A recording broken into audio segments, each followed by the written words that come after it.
Hello everyone and welcome to Games, Comics and Crafts. In this video, I'll be looking at Conan, Battle of the Blackstone, issue number 2. Okay, so this is the second issue of the Blackstone, Battle for the Blackstone miniseries. We've got a logoless version of the cover with Solomon Kane and Conan. Um, Opens up with everyone seeing the manifestation of the writer in the various time zones. Um, and the writer basically says, he's a kind of a messenger who's seen this symbol. Um, and he's kind of having a conversation with each one individually, which is quite cool. And they're kind of asking the same questions and kind of stuff as well. And they've all got their kind of like, oh, well, are you here to slay me or fright or so? You're clearly the damned. We're going to kill you. And then El Borak kind of comes up and says, okay, what is this symbol? Because I've been seeing it all my life. And he says, that's not a symbol. That's a word. It means hunted. And with that, we get a monster that promptly turns up and starts hacking away at the club members as they are meeting at this meeting. Um, Elborak picks up a sword and starts hacking away at it, and it says, "Oh, if it bleeds, we can shoot it." So they start doing that, and then Britta shows up out of nowhere and starts stabbing at it, and it disappears after being injured, and leaves a wake of destruction in its path. And he kind of says, "Well, who are you?" He says, "I'm Britta from the Pix." The writer chap shows up again and basically drags everyone back through to Conan's time. Um, and Conan promptly recognizes Brissa, and Conan says, "Okay, where have you been?" And she says, "Well, for you, it's been many years, but it's only been days for me." So I don't quite know where this sits in kind of Conan's personal timeline. Obviously, with the Conan books, his stuff jumps around all over his various careers.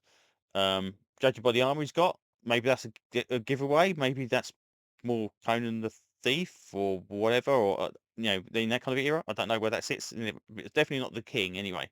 Um, anyway, Solomon Kane points the gun at it, which Conan promptly recognises as a weapon, and duffs up Solomon Kane, and he kind of says, "Okay, calm down. We need to, fight against this thing." Um, Al Barak is having a kind of a flashback to 1919, where apparently he may have met this monster. But this time around, as he's kind of hacking away at it, it manages to kind of take damage from it, and it picks him up, tears him apart, and his current self actually takes the damage as well. So we've got no idea if that is Al Barak. Again, Al Barak is one of these Harrod characters that I don't know anything about at all. Um, Dark Agnes, believe, showed up in one book called The Sword Woman. Um, and I think there might be short stories. I don't know. Elbrack, I have no idea. Solomon Kane obviously is probably the next famous one that I'm aware of. Anyone else, I don't know. Um, so how if there was a death of Elbrack in the original Howard stuff, I don't know. If this is the way he died, maybe this is kind of a way of tying it together. If not, is this the kind of the future of Elbrack? I quite liked him. I'm ashamed. It'd be a shame for him to die because I thought it was decent in the special, and he's decent in this. So I would like to have seen him kind of, maybe they can rewrite time and he can go back to where he was. Anyway,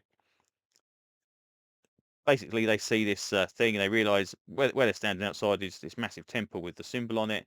So they have to go and venture inside and see if they can figure out what's going on with it. So yeah, I'd say I didn't.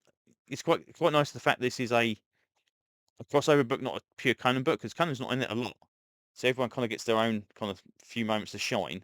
So that, this being its own mini-series rather than a part of the Conan kind of core book it kind of makes sense because it's not technically a Conan story. It's more of a Howard verse story. But maybe, Conan, it's not such seen through the eyes of kind of like Conan encountering all these characters. All the other characters do their own thing and then they meet Conan. Um, yeah, it's decent. I've been enjoying this. This is, only 2 issues in, but yeah, pretty cool crossover. You know it's going to come. I really hope they do expand maybe on some of these characters as well. I quite like the idea of having a backup of, a rotating backup in the Savage Sword book of each one of these every so often. A little Elborax 6-part would be really really good, and the two people that kind of like the Mythos dudes. And I really loved the Dark Agnes kind of anime style one. I thought that was really really nice. So anyway, right. So yeah, so all in all, a decent book. Well worth time if you're a Conan fan. So with that, I could say thanks very much, and hopefully I will see you on another video very, very soon.